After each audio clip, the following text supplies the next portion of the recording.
It was better than I thought it would be.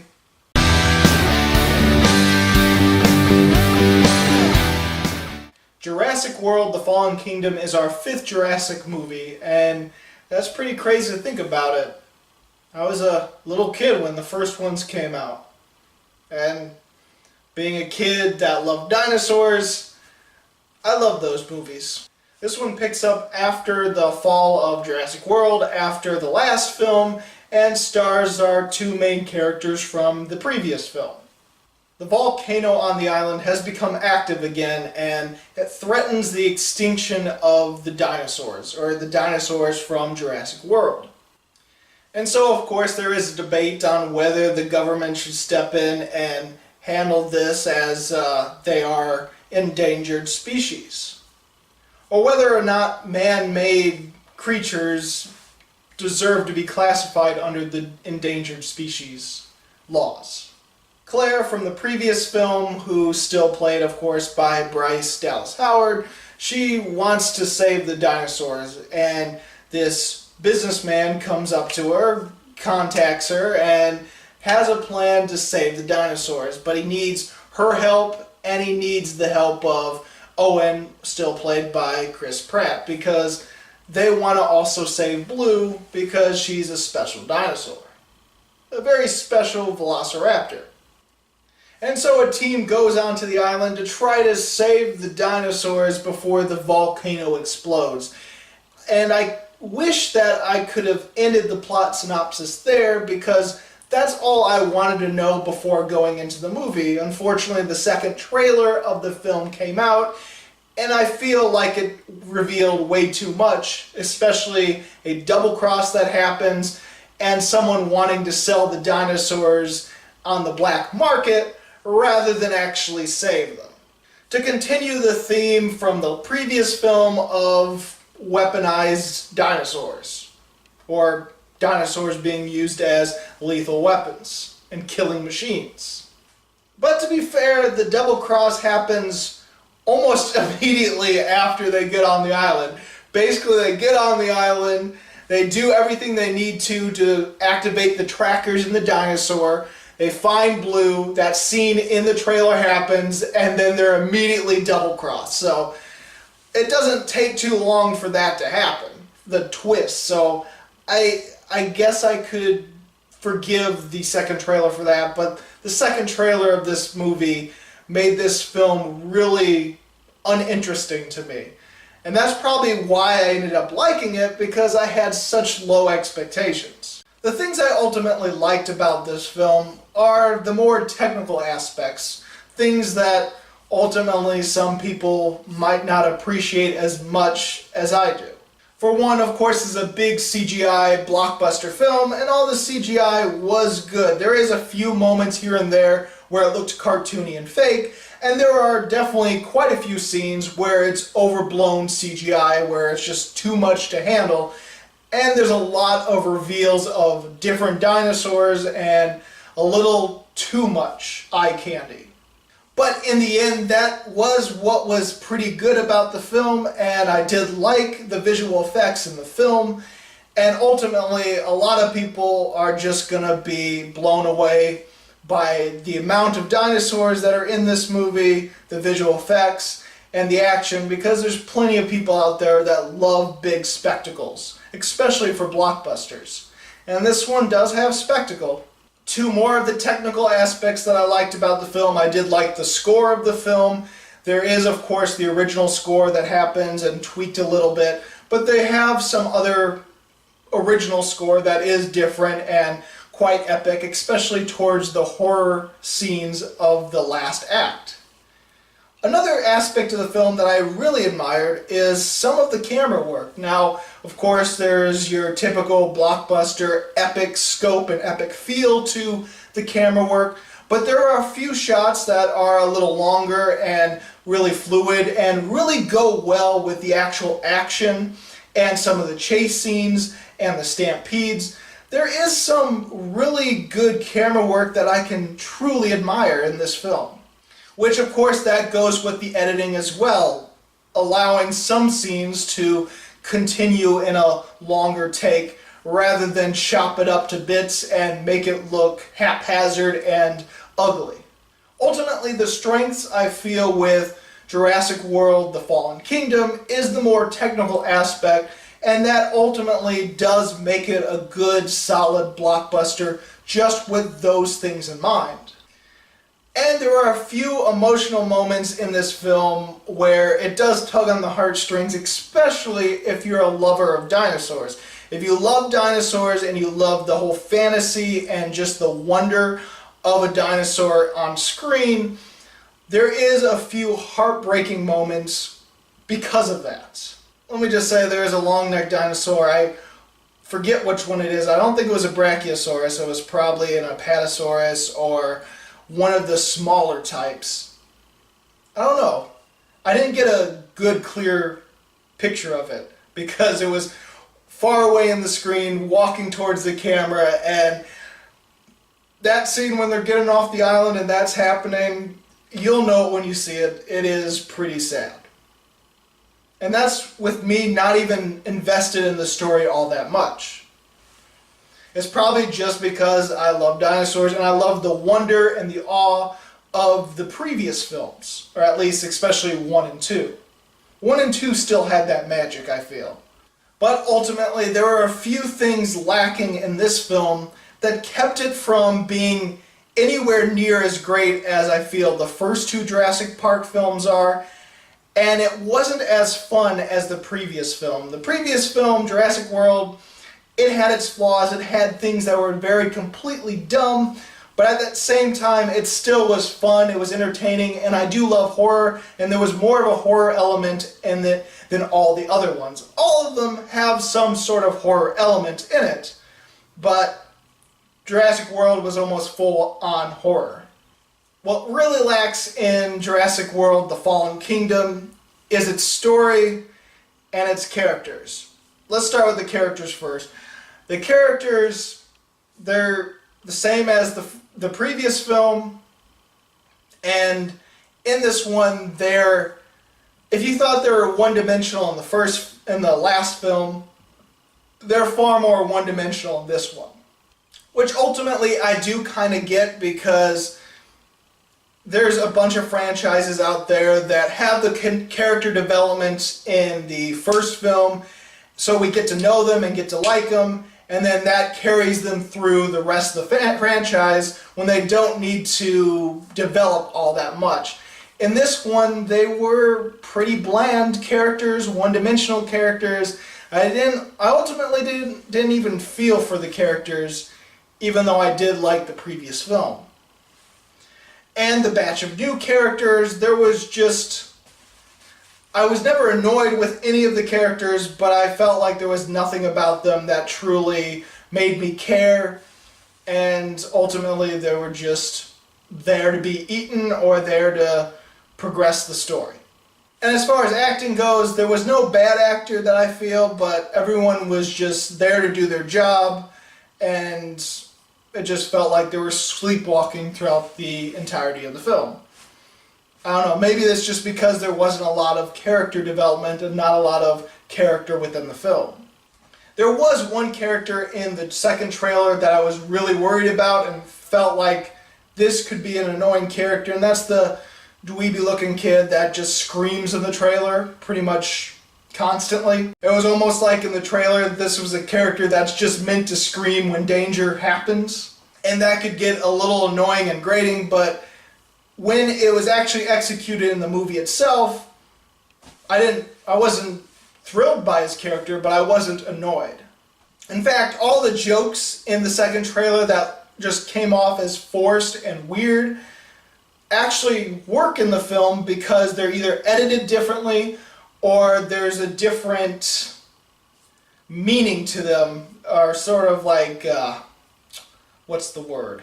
There's different context to the jokes when it's actually seen in the movie, rather than, none of that context is in the trailer, and it just looks bad and forced in the trailer, but in the movie it works enough where, okay, it's fine, it's not annoying, it's not funny, but it's not annoying, and it doesn't feel as forced, and it doesn't feel truly awful.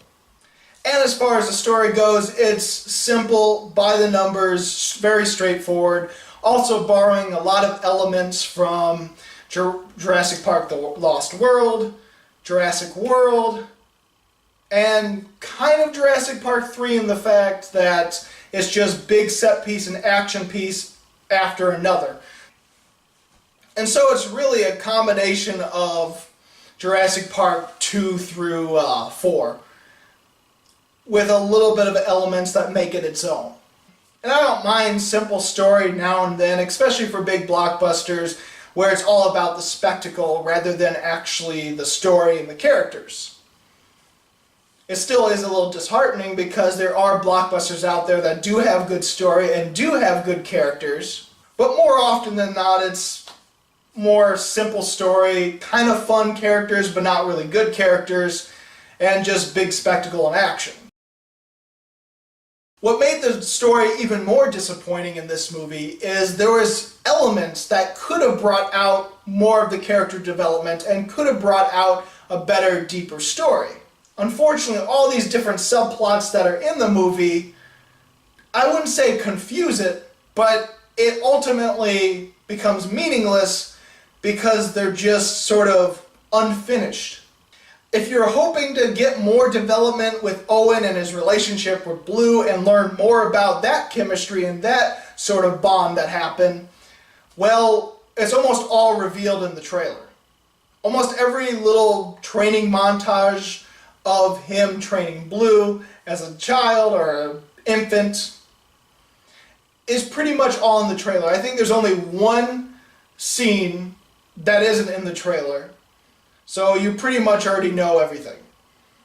And ultimately it doesn't amount to much, and it really doesn't build any sort of development with either of them. It's almost like that subplot is completely unfinished. Another theme that they add in this movie is whether clones can be considered alive, whether dinosaurs could be endangered species and have those sort of rights, even though that they were genetically modified and created by man. Unfortunately, there's no real development with that sort of theme either, or that sort of question. Instead, it's one of those movies that's like, oh, we're going to state this theme, that question, let you hang on it, and then don't do anything with it to actually help you understand or come up with your own conclusion on whether dinosaurs should be, or a clone should be considered alive and have the same rights. It's one of those kind of science fiction movies that doesn't really develop the themes and the big questions that it's going for. It just leaves it out there, has the characters state the obvious, and then just do nothing else with it. Then there's another subplot that I was wondering what's the importance of it, because the movie made it so important to go back and tell this story of this little girl wanting to know more about her mother who died in a car crash. Now this little girl is the granddaughter of the guy who's in charge, or whose money the business guy's in charge of, and this older dude, well, he used to work with John Hammond. And of course the little girl is the little girl you see in the trailer hiding in the bed from the new monster that's created. But there's an important subplot with her wanting to know who her mother is, and it's kind of funny because there's a big reveal and it's almost interpreted that, oh, we should know what this means by seeing her look at a picture, and it just made me think of something completely different from what it actually wants you to think. And so it's almost like the movie had to spell out the twist, and it's handled so just nonchalantly and just like, here's what happened, here's the twist, by have someone yell out, this is what she is, and it's like, oh, okay, well, what are you going to do with that? And then the thing that they ultimately conclude that subplot with is just basically just used as a crutch to make a possible third film. That's about it. That's how they use that subplot, which could have gone in so many different ways, so many more interesting ways. So ultimately there is a few nice things about the story, that remind me of what a good science fiction film could have. It's just they don't develop these ideas or finish these ideas in a very satisfying way. They just sort of leave you hanging, and it makes the story all the more disappointing. Even though there was some good action and the story was simple enough where it's easy to follow, there still is a few things here and there that just seem plain dumb and just completely flawed. Especially some of the decisions that some of the characters make, especially the villains. There's this one villain that makes the stupidest decision I could ever think in a horror film, and he deserved to die for that alone. In fact, I thought it was kind of funny that it was a crowded theater, of course, because I saw it on Thursday night at 7, and so there was a kid next to me trying to point out all the dumb decisions that the characters make, and I found it really funny that all the things that he pointed out he thought was a dumb decision was actually the smart decisions that the characters would make. And the times that the characters actually did make dumb decisions, he was completely silent, as if like, oh, that was just a normal thing to do. Okay. Kid, I think you're not spotting the dumbness in this movie. Like, for instance, towards the end of the movie, they have to, of course, fight the new, improved Indominus, No, Indoraptor. It's Indoraptor because it's an Indominus Rex genes with more raptor genes in it. So it's an Indoraptor.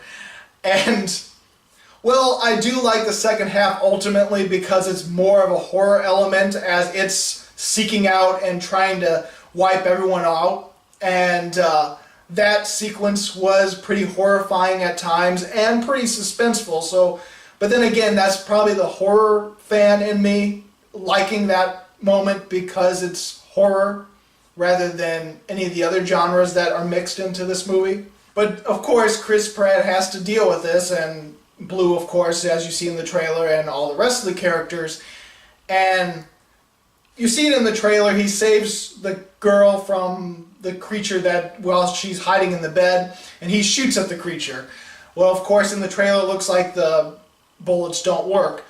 Well, this little kid next to me didn't seem to realize that after he shot the creature, not only was the bullets ineffective, but he even pulled the trigger a few more times, getting the click-click of a gun is out of ammo. They even make note of it in the movie to make sure he's out of ammo, and as it's coming to him, he drops the gun, and the kid next to me just started yelling, "Shoot it! Shoot it! Use the gun! Don't drop the gun! Shoot it!" And I was almost, throughout the movie, he kept saying, "Go back and get the gun and shoot the thing." And when Bryce Dallas Howard gets it, he kept saying, "Shoot the thing, shoot the thing." And I'm just thinking to myself, I actually wanted to tell the kid, "Dude, it's out of ammo. They have no bullets to shoot it with. It's out of ammo. They can't shoot it with an empty gun." But the kid just kept calling them all dumbasses. That was actually probably the funniest thing that happened in the theater, was that little kid commenting about the dumb decisions that the characters made, while not commenting about the actual dumb scenarios and dumb decisions that characters would make. In the end, I did enjoy Jurassic World: The Fallen Kingdom, but keep in mind that I also enjoyed the last Jurassic World. I haven't seen it since it came out in theaters, but I did enjoy it when it came out. This one I do feel is worse than Jurassic World. Out of the 5 Jurassic movies, it is probably the 4th best, so the 2nd worst, if you want to say. Ultimately, I do feel that the film is mediocre at best, but I did enjoy it, and some of the technical aspects are enough to boost my rating up to 3 stars. I probably should give it 2.5, account of all the dumb things and the disappointing story and the lackluster characters, but at the same time I did enjoy it. I did like it, and the technical aspects are enough to boost it to that 3-star. Just know you're going into a mediocre blockbuster film, but if you don't see that many blockbuster films and love those kind of films, then you might enjoy it a lot more than I do. So, did you see Jurassic World: The Fallen Kingdom? What'd you think about it? Go ahead and comment below. And if you like this video and you want to see more, please subscribe and check out my movie reviews of previous years, or this year, or countdowns, whatever you want to look at. As always, this is Bruce Gifford, and this was Just My Opinion.